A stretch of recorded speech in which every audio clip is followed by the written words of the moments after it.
Back to the Future is an American science fiction adventure comedy film series written and directed by Robert Zemeckis and produced by Bob Gale and Neil Canton. The franchise follows the adventures of a high school student, Marty McFly, played by Michael J. Fox, and an eccentric scientist, Dr. Emmett L. Brown, played by Christopher Lloyd, as they use a DeLorean time machine to time travel into different periods in the history of Hill Valley, California. The first film was the highest-grossing film of 1985 and became an international phenomenon, leading to the second and third films, released in 1989 and 1990 respectively. The trilogy remains immensely popular with television series and a motion simulator at the Universal Studios theme parks. The trilogy was nominated for 5 Academy Awards altogether, winning 1 for Best Sound Editing. Now let's review 10 weird facts from the Back to the Future trilogy that you probably didn't know about. Number 10. Reused clothes. Back to the Future Part 3 came out in 1990, and it's the final installment of the trilogy. The film continues immediately after Part 2, which came out the year before. While stranded in 1955 during his time travel adventures, Marty discovers that Doc Brown is trapped in 1885 and was killed by Buford Mad Dog Tannen, played by Thomas F. Wilson, who is Biff's great-grandfather. Marty travels to 1885 to rescue Doc and return once again to 1985, but when Doc Brown and Marty wander around the Wild West, we periodically see them in masks. If you look closely when they assault the train, it becomes clear that Doc used his own t-shirt from the first part of the trilogy for this. Truly, Doc. Number 9. The Doc Knew. Remember the beginning of the original 1985 movie? Well, this scene suggests from the very beginning of the film somehow Doc knew the future already before Marty even time traveled. This goes against the laws of single time theory in the film. This trilogy is based in one timeline. So, in the opening sequence of the film, you can see all the Doc Brown clocks, but there's one with a hanging man on the clock cranks. So, Doc did indeed die, but did he know? If it's just a movie riddle, then why this clock?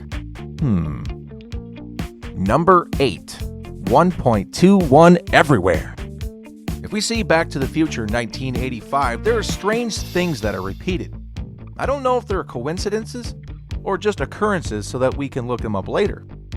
When Doc Brown first sends Einstein 1 minute into the future, the time elapsed between when the DeLorean disappears and reappears is actually 1 minute and 21 seconds, just as the reappearance occurred at 1:21 a.m.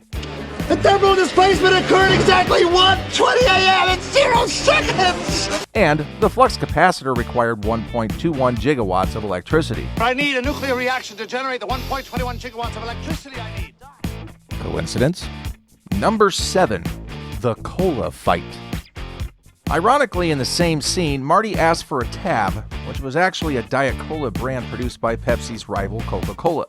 Regardless, both orders confused the man behind the counter. I think they wanted to keep everyone happy. Give me a tab. Tab? I can't give you a tab unless you order something. Right, give me a Pepsi free. You want a Pepsi, pal? You're gonna pay for it. Number 6. Confused dates?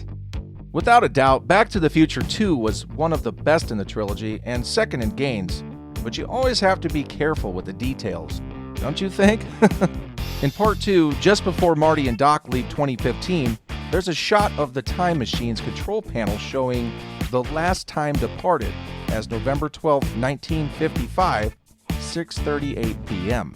If they had noticed this, they probably would have known someone had used the time machine without them. Come on, Doc. Gotta be more careful than that. Number 5. The 3D glasses. You remember one of the friends from the Biff gang? He appears in both periods, 1955 and 1985. Casey Smasco, who plays one of Beef's cronies, is named 3D because he wears 3D glasses. In 1955, he wears the paper kind issued at 1950-style 3D movies, but for his scenes in 1985, a pair of real sunglasses with red and blue lenses were made to better suit the era. By 2015, Griff's goons were wearing holographic-type shades. Number 4. Smoking allowed. As we all know in our era, smoking in public is increasingly prohibited, and its effects are well demonstrated. Everything can appear in the movies, but in the case of Back to the Future, The coincidences between the times must be maintained.